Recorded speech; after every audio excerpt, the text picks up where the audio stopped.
About a year ago, I got this old Dell Precision and I repurposed it into an NAS. Now that I'm starting to make videos for this channel and for the restaurant, I need more storage than this machine can even hold. So today, I'll be making this. This is my new home server. With this server, I'll be able to store my files and then use them in services like Jellyfin and Image.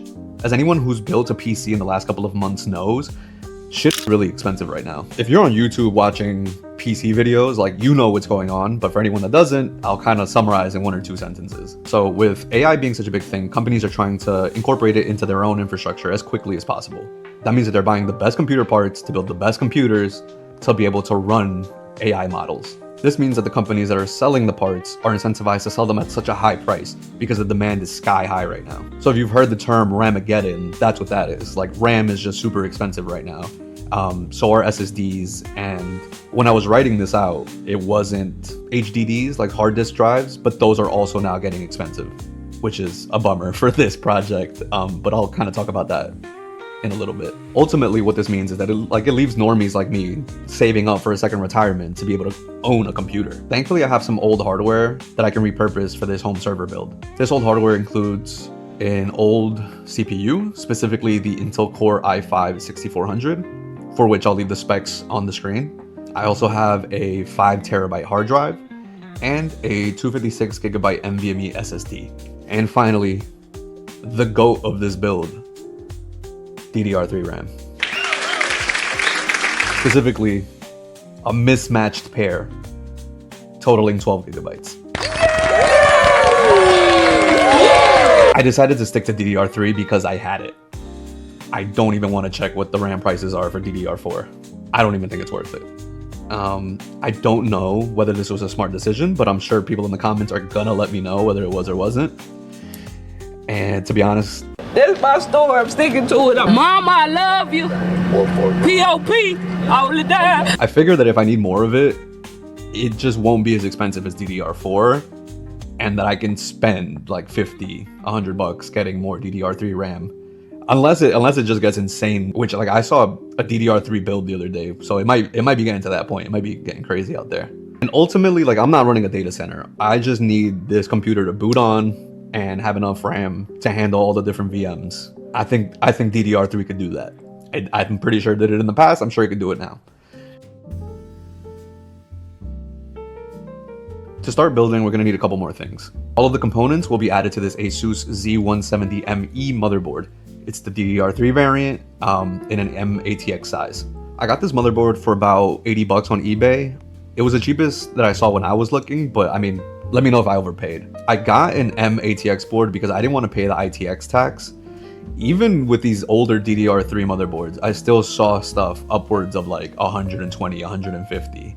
And it just wasn't something I was prepared to pay. And the case that I was eyeing fit an M-ATX board, so it seemed fine to me. Speaking of, the case that I picked out is the Johnsbow N4. The Johnsbow N4 checked off 2 of the boxes that I had, which were leaving a lot of room for hard drives and having a small footprint. I live in a pretty small apartment, so I wanted something that could fit at a minimum 6 drives, but it didn't take up a whole lot of room. I saw a bunch of like full towers that had that amount of space, but that seems impractical for the space that I'm living in.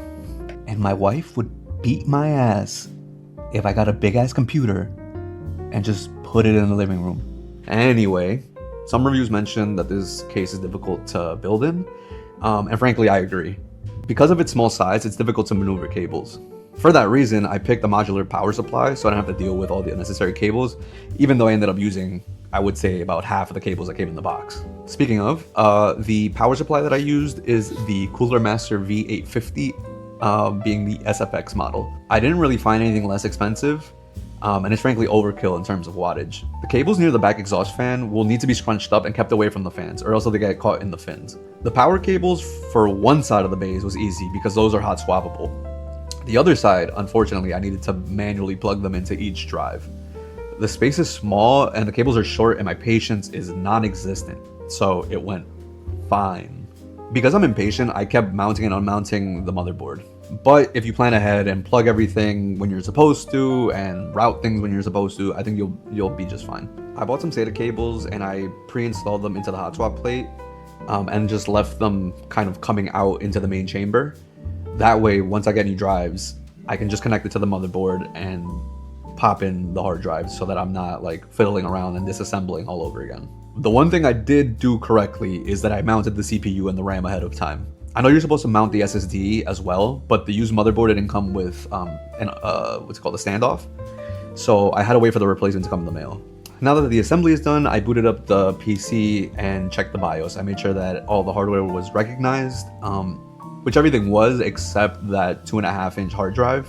I found that when I was shuffling around the cables, the hard drive cable got disconnected from the power supply. It took me way longer than I would like to admit to figure out that that was the problem. So with that reconnected, all the hardware was showing up and I was ready to get into the software stuff. So kind of to summarize, this right here is the correct order of operations. Do as I say and don't do as I do. This PC isn't in its final form. I need to add more things. Obviously, hard drives is the first one. I'm planning on getting 3 hard drives, 10 terabytes each. I'll use one as parity so that I can have 20 terabytes of usable storage. Once I save up more money for more hard drives, I'll just repeat that so that I can have 40 terabytes of usable storage. Well, 45 with that 2.5-inch. I'm not totally sure how quickly I'll outgrow that capacity, but I think I'm setting myself up for success for a little while. The motherboard only has 4 SATA ports. If I want to make use of all the drives, I need to add an expansion card. So I would need to add a SATA HBA, which if I'm correct is hot bus adapter. I need to do a bit more research on video transcoding, but I know a GPU makes it better. While I get that graphics card, Jellyfin is just gonna have to make do with the iGPU and the QuickSync feature. I have 2 by 16, I think I'm saying that right, by 16 slots, PCIe slots. So maybe using one for Jellyfin and then the other one for a Windows VM would be kind of cool. The only reason I'm considering a Windows VM is because I'm currently running DaVinci Resolve on Linux and there's no native H.264 codec support. I also have an AMD graphics card, so even if I buy Studio, it doesn't unlock it because you need an NVIDIA specific graphics card for it.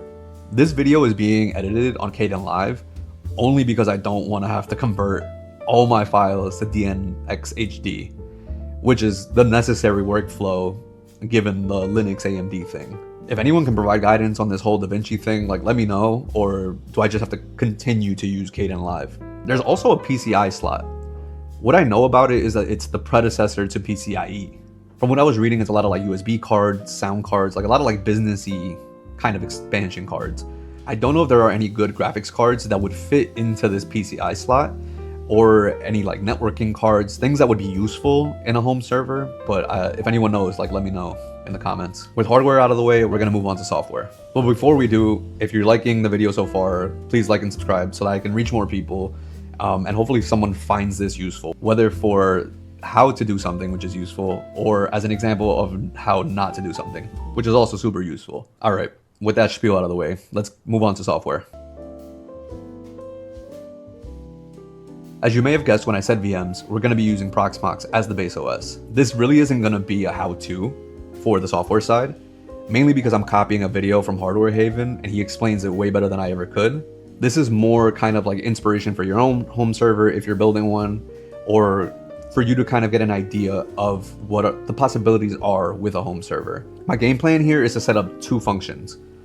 1, storage, and 2, services. On the storage side, we're going to be setting up TrueNAS Community Edition, formerly known as Scale, formerly known as FreeNAS, formerly known as the Artist Prince. This VM will serve as the place to store all of the data. I don't know if the term data warehouse applies here, but I think that's the best visual for kind of what you're doing with TrueNAS. Continuing with the warehouse analogy, if your files are shipments, anytime you get a new shipment, it goes into the warehouse.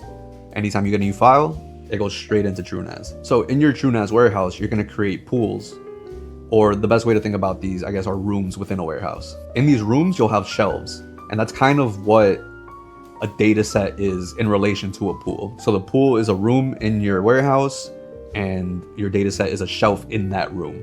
Once we have storage set up, then we can kind of move on to services. To manage my services, I've created a Debian VM and used Docker to kind of arrange all the different services that I'm using. Given that I'm a visual learner, aka I've destroyed my attention span, Portainer's GUI was the path of least resistance. After setting up the VM, I edited the fstab file so that it would automatically mount my TrueNAS share. I also deployed Tailscale, which is a VPN service. That way I'm able to access all my files even when I'm not at home. So far, I've deployed Jellyfin and Image. For Jellyfin, I didn't totally understand how to direct the container to where my videos are. That took a little longer than I would have liked. But once you figure it out, you're like, oh, it's pretty intuitive. For Image, I typed in my share name wrong and then tried to move it somewhere else, but I had already deleted the .image files. So if you're gonna change a directory, just move everything to that new directory and tell the container to like spin up again so that it looks for all those image files. Otherwise it won't work. At least that's what I gather. I also deployed a Home Assistant in a separate VM. I need to do a bit more research there. I have Wyze smart bulbs and they weren't instantly recognized when I powered on the VM. So like, I feel like there's extra troubleshooting there. A lot of this stuff is just in the documentation, but I was like going through it so quickly because I just like was excited to get it done that I missed it. So those are the different services that I set up. So in total, Home Assistant, Image, and Jellyfin. And if we're going back to the warehouse analogy, your files are stored on your shelves in your rooms. These services I think can be thought of as the trucks which you load your cargo on, and they're delivering it to different clients. So for example, like I have my Roku here, I installed the Jellyfin app, I need something to send that signal of the files to my Roku. That's what Jellyfin is doing. That's the truck that takes those files to my Roku. Close this out, there are more things that I can add, like more services. I can set up a SQL server to help with the restaurant to keep all that data in one place. But this is just kind of the beginning. And I think at its simplest form, like I have files that I would like to serve, and that's what this is doing. It also has enough drive bays for me to expand in the future. 45 terabytes, I think that's a good amount of terabytes. So far, I haven't found any limitations beyond, I mean, surprise, surprise, the RAM. But that's only because TrueNAS is like really RAM hungry. I think if I add an extra 8 gigabytes, I'll be okay. Once I get more storage, that might change. Thankfully, I can buy DDR3 at what DDR4 was, which is not ideal, but it is less expensive. I was planning on using recertified drives, which in theory were gonna be less expensive, but I mean, I guess we'll see how that goes. I didn't provide a cost breakdown in the beginning because 1, retention, I need to keep you here for a little while, for the whole video, hopefully. But 2, I wanna stress the importance of using old hardware. I got away with using a 6th gen CPU, DDR3 RAM, and like a kind of a shitty SSD. It's probably not the fastest thing on the earth, but like it's usable. That's kind of the spirit of this video. Make something that you can use for your use case. You're not building a data center, you probably just need some files to be stored somewhere. Just build a cheap PC. But yeah, that ends this video. Thanks for watching. Hope you have a good one.